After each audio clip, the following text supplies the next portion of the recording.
Too often business owners today are focusing on the little things in business. They're ordering supplies, dealing with employees, and dealing with customers, when what we should be focusing on is the most important thing, cash flow. I've grown over 10 businesses from the ground up. In this podcast, you'll learn the ins and outs of building a business and how to build transferable value. And most importantly, you'll learn how to maximize cash.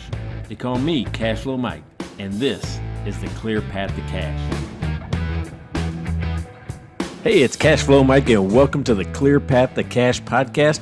And today I'm going to talk about a death blow that you can get as a small business owner and maybe not even know it, not even realize it. So that's what we're going to talk about. And specifically, it's trademark infringement. That's right, trademark infringement. And probably most of us don't even think about trademarks. And if we do, we only pay attention to the big ones. But however, I got to tell you that trademark and copyright infringement, well, you have to take them seriously or you might just lose your business. You know, after all, the only thing that we really own in our life is our name, right? You know, that being the case, I would expect the corporation is going to defend theirs to their death. And now let me tell you the reason why I'm going to talk about this topic. Is last night I watched a documentary on Netflix, and it's called Bottled Up. And it's a story of a small town bottling company right there in Dublin, Texas. And for about 100 years, they bottled and sold Dr. Pepper soda, you know, and they became known for sticking really close, very close to the original formula, which used pure cane sugar, you know, instead of that cheaper corn syrup sweetener. So Dublin Dr. Pepper, as it's called, became a Texas icon, and eventually it caught the ire of their parent company, Dr. Pepper Snapple. So, and I'll tell you, Dr. Pepper Snapple quickly killed their franchise. You know, and this led me to think about how serious trademark infringement really is, and how quickly it can become a huge problem for small businesses. So let me get into that. That's what I'm going to talk about today. But first, let me just remind you, go to cashflowmike.com, you know, and for any of the show notes or anything that we're talking about today, any of the links I mentioned that's going to be in, you know, from this episode in there. You can also go to YouTube. We're going to, you know, there's a video version of this podcast on YouTube. Just search for Cashflow Mike. Subscribe to the channel. And of course, you know, always remember to ring that bell. You know, click that bell so you can be notified of any future episodes that are coming up. And choose this on any of your favorite platforms. You know, iTunes, Spotify, Google Play. It doesn't matter. We're on all of them. Just give us a listen. I appreciate it. And give me some feedback. You know, let me know how I'm doing. So let me get into it. Back to the story. You know, if you watch the documentary, it's really easy to fall in love with Dublin Bottle Works, right? Great small town, great atmosphere. You know, really friendly people, really easy to get to know and like. Just love the story. You know, and it's from the long origin of its history. You know, it's been family run for, you know, several decades now, and it just makes you want to root for them. You know, but the issue at hand is bigger, right? It's bigger than the emotion. It's bigger than the story. You know, there's an actual legal issue that you have to address. You know, and it's about the impact that a small individual business can have on the environment around them. You know, not only the town, the employees, the media, the parent company, other distributors in the area. There's a big impact that you have. You know, and you got to think about it. That's where the threat came from. It came from within. It came actually from the people they were doing business with, the company that they poured their heart in from their grandfather through today, right? I mean, just almost 100 years of heart going into one company that eventually ended up killing the franchise. So here's what it is, right? Here's where they got into trouble, you know, and it's about the fact that they sold Dr. Pepper products for over 100 years under the Dr. Pepper name, but they didn't stick to the terms of their original distributor agreement, right? They didn't stick to it. They actually created their own formula when the whole industry and the company had decided to go to corn sweetener, or kind of a cheaper substitute for sweetening, you know, sodas at the time. They went to corn syrup. They stuck to pure grain or cane sugar, which is a little bit more expensive, but it tasted better, right? It's a better version. I think everybody up and down the chain would say that their version of Dr. Pepper is better than what they're selling now. But that's not what the corporation wanted. That's not where they were at. The second place that they actually violated their agreement is that they had just a 40-mile radius, like a 40-mile radius around their bottling plant that they could sell within, but they were selling nationwide. They were selling everywhere, right? They were shipping it out. They were delivering it outside of it. Well, if you think about that, when I deliver it outside of my assigned territory, I'm actually delivering it to another person's territory, right? So they're actually competing with other distributors who are actually sticking to the rules that Dr. Pepper set out with them. So you have to look at it from all angles. The impact to the brand, because they stopped using the original brand or the actual authorized logos of Dr. Pepper, and they had their own created, right? It just says it was an old school. I mean, it's actually kind of cool looking, very retro, kind of a triangle, and it said Dr. Pepper on it, but it also said Dublin Dr. Pepper. They had added the word Dublin to it. So I can kind of see it from both sides, right? You've got, the company who thinks that their image is being hurt, with this extra unauthorized logo out there.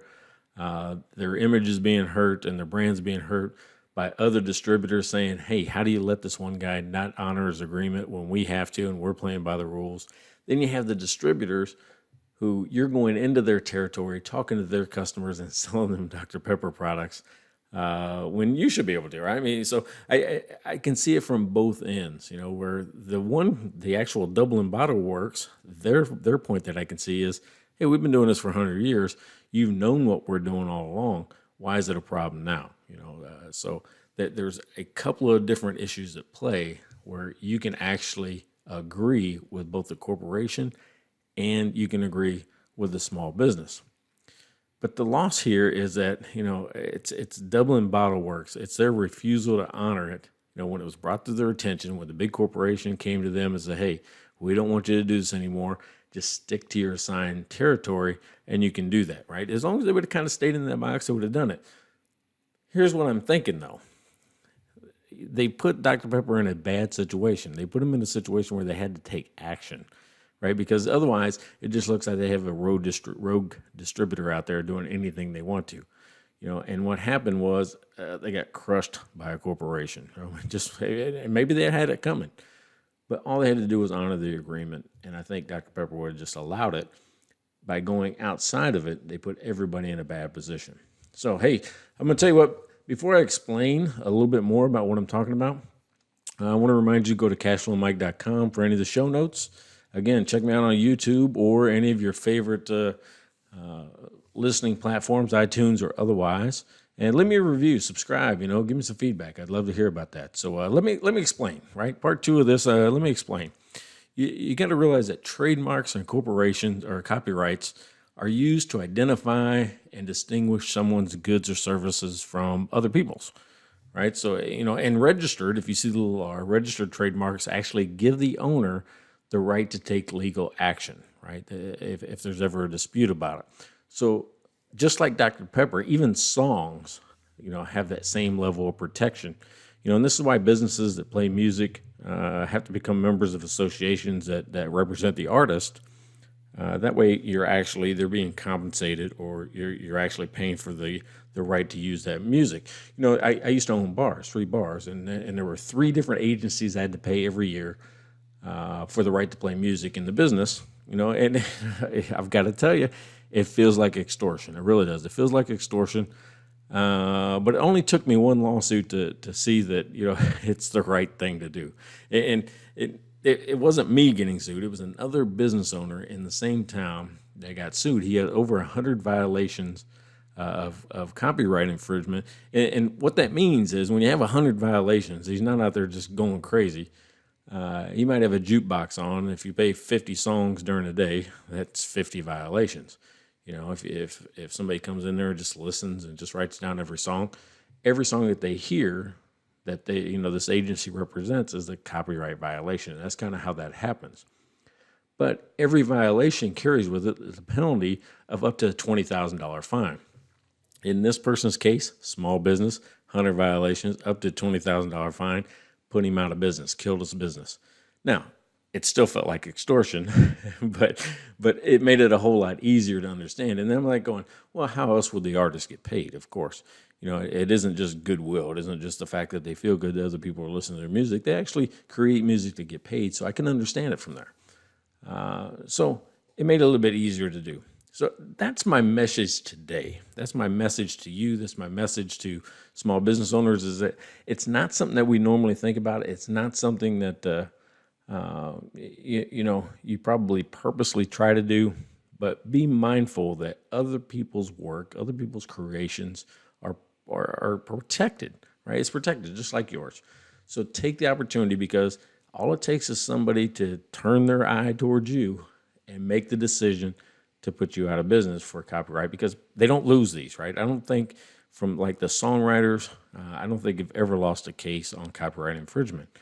Make sure that you're taking the right precaution, not using things unauthorized, not using, trademarks or marks that you're not supposed to. Just try to play by the rules, right? I think that's the biggest thing here. Just try to play by the rules. Speaking of playing by the rules, I thought it'd be fun to kind of end the show today by telling you some words or things that you might not know are trademarked, right? Some words that we use in everyday life that have trademarks associated with them, and they're actually trademarked. So the first one is bubble wrap, right? We just think of bubble wrap. Oh, that's just bubble wrap. That's what you call it, right? That's what the name of it is. No, that's actually a trademark name they have for that. That's the name for it. Jet ski. Jet ski is another one. So is ping pong.